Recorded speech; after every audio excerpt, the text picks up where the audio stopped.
Hey everybody. So a couple of people over Christmas have been saying, "Hey B, where the hell are you? What's happening? Why don't we hear from you?" Well, folks, I was busy. I have a family, I have a lot of friends, and I live in Glastonbury, Avalon. So, there's always something going on. So happy New Year, happy 2026, and welcomed to my little talk about the 3x3 layout that we do at the Cerridwen training.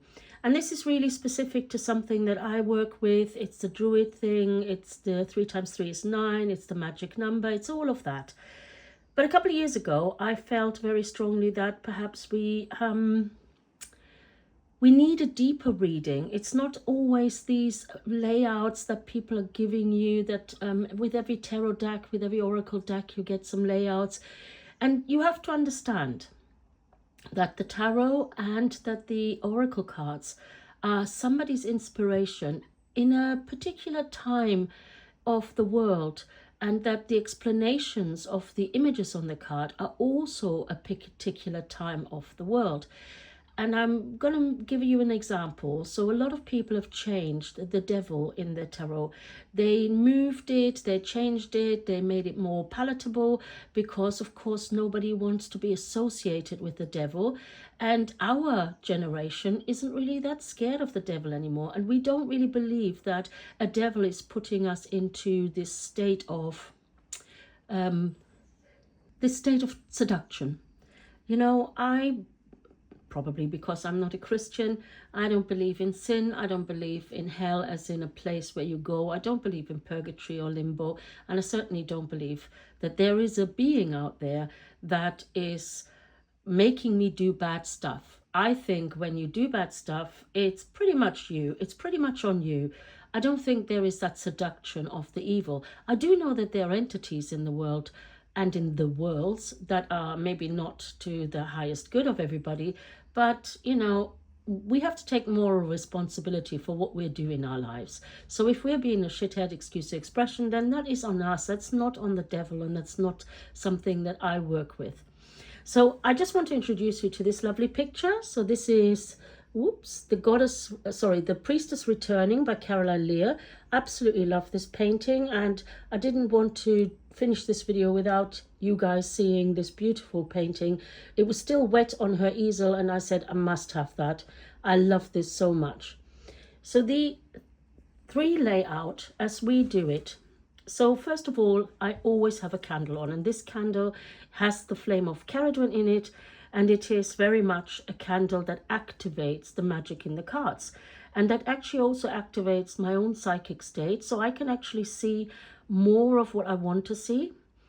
But the idea is that when you do this layout, that you look at the correlations between the cards, between the messages, so that you get a deeper picture of what you want to work with, but also a clearer picture.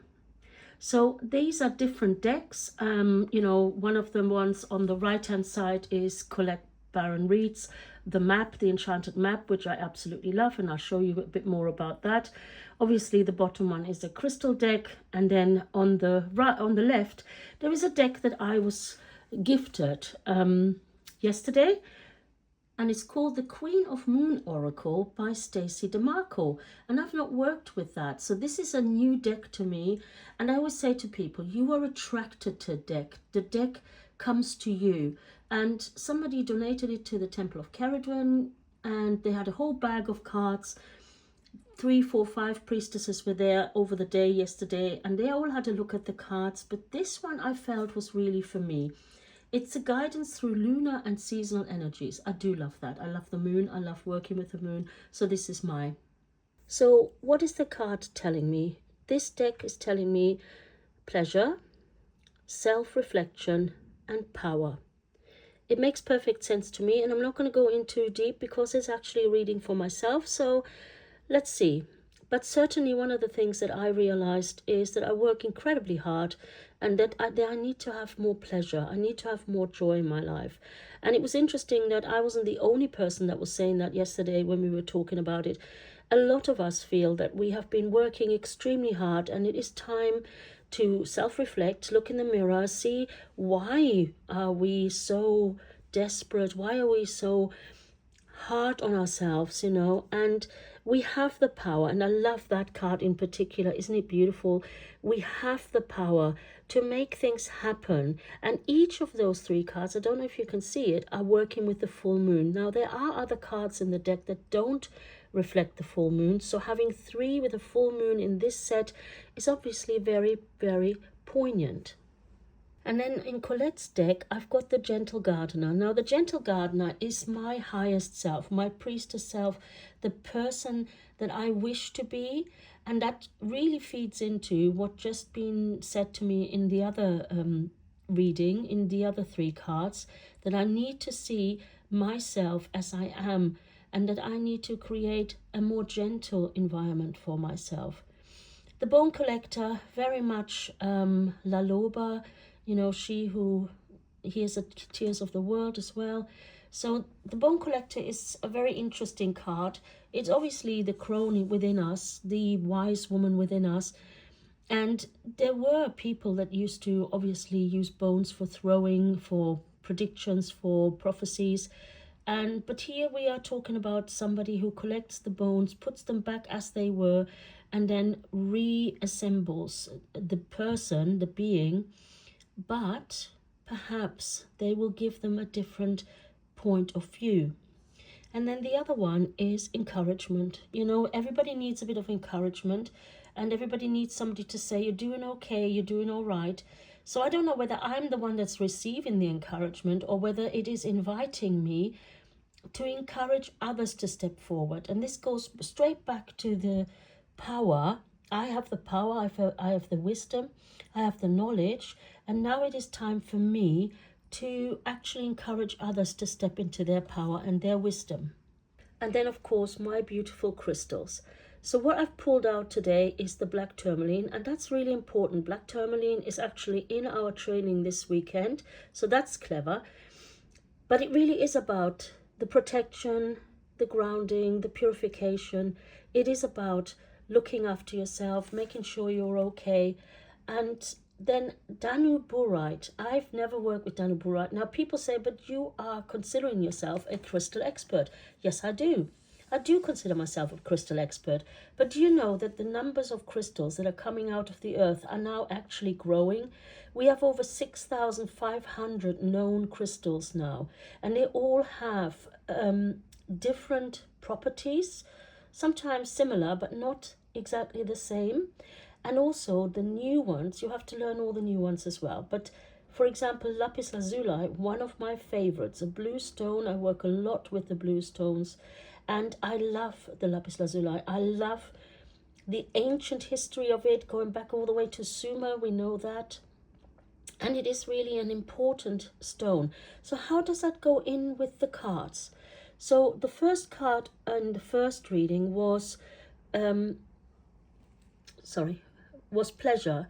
So we have to be careful with the black tourmaline. If we want pleasure, if we want to bring forward our highest self, we need to be regulating. Because pleasure, I like chocolate. I could eat 50 chocolates at once. That gives me pleasure, but it's not a pleasure that is good for me.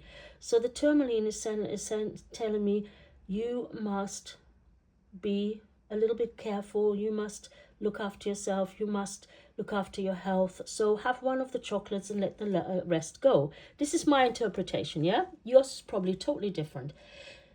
And then, of course, there's the first card of the Gentle Gardener, the higher self. Why do I need 50 chocolates? What am I looking for? What am I trying to eat? What am I trying to put back into my body? Why do I need to pleasure myself in that way, knowing that it doesn't do me any good? And these are the thoughts that come through to me when I read these things. And then you have the Danburite, and that's in angelic connection. For years I said, I don't do angels. I don't do angels. I'm a druid. What are you talking about, angels? But the funny thing with the angels are that they come to you. You don't get a choice. It's a bit like goddess. They come to you. You don't get a choice. And you will be asked to work with them. With the angelic frequencies, I mean, you could call them light workers, light bringers, whatever you want to. I don't ever see human beings necessarily as light workers or light bringers. I know I'm going to upset a few people here, but we're not quite there yet. None of us are quite at that level yet. And then there's the third card, power. Then we have got the encouragement, and then we've got the lapis lazuli. And for me, that is a wonderful combination. It's a wonderful combination. So of course you also read these separately as they're laying out, and then you read them across. And like I said, it's a really important part of our practice to go deeper, to be more involved, to read deeper into the cards, to see more different combinations. So having said all of that, what has a crystal got to do with it? Well, I could have picked a black tourmaline. I could have picked a lapis lazuli. I haven't got a danburite yet. They're very expensive in order to do this reading. But then the intuition was telling me, now I have probably about 100 crystals floating around in the house at all times. But this one is a rainbow moonstone, but it has a really strong dark inclusion in it.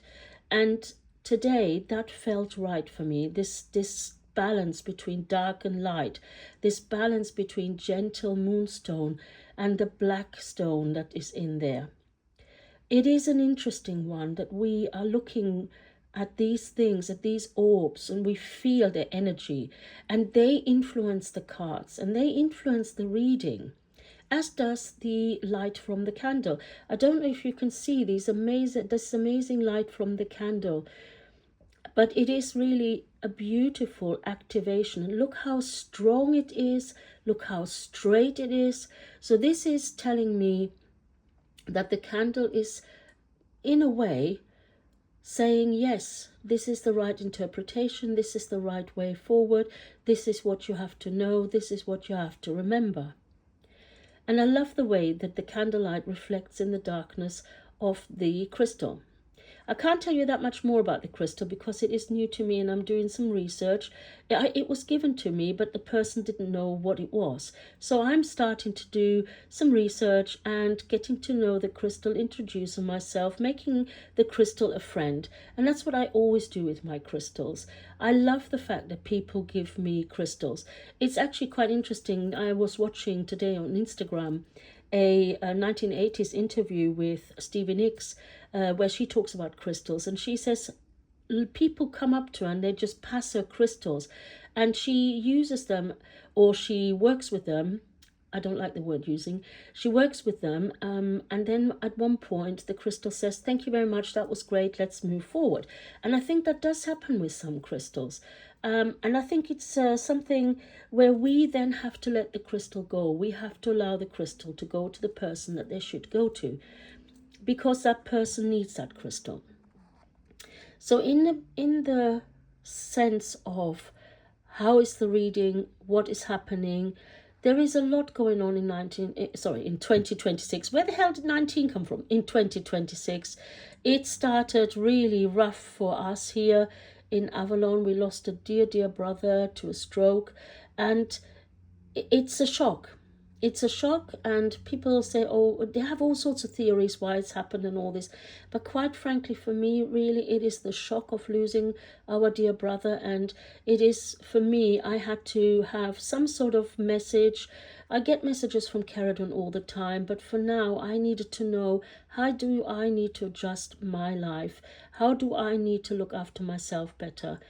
I'm the worst person, and I know that a lot of healers are like that, for looking after myself. I have all the knowledge of what to do and what not to do, but very often you do not practice what you preach. I will tell other people to put the biscuits down, but my biscuits will probably be firmly in the cupboard. So from here, we are walking the path of the knowing, the wisdom, the ancestor wisdom that sits in your blood and bones, and you have access to that, and you can see that. And the cards are actually just signposts to what you need to know right now in order to move forward. There is not a day I'm not surrounded by some deck. I'm not looking at the cards. Sometimes I draw them for other people, sometimes I draw them for me. There was a time when I wouldn't leave the house without having my card of the day. These days I'm not quite as scared, not quite as worried about that, because I know there's other ways to send me messages, and that very often happens. So here are the cards, and I love the fact that lapis lazuli is wisdom, truth, and encouragement. I always wear lapis lazuli. And black tourmaline, of course, is also protection, grounding, and purification. And right now, after Christmas, purification of the body, purification of the mind, but also purification of the greater world. In order to bring forward the greater good. We have heard a lot of horrible news in the last couple of days. It is so hard to hold that sometimes, and there is a lot of fear about. But and maybe some of you think, well, she's just in an illusion. She just thinks, it's okay for her. She's got a roof over her head. She's got food in her belly. It's okay for her to play around with crystals and cards and believe that that is true and that there is a goddess and all of that. I hear you. Somebody told me the other day that they hate when people say that. But I hear you, and I understand what you're trying to ask me. I've had tough times in my life, and I still had my cards to look after me. I still had my candlelight, I still had my crystals, and I worked with all of them. And eventually things got better. But even in the tough times, they give you comfort. They give you insights.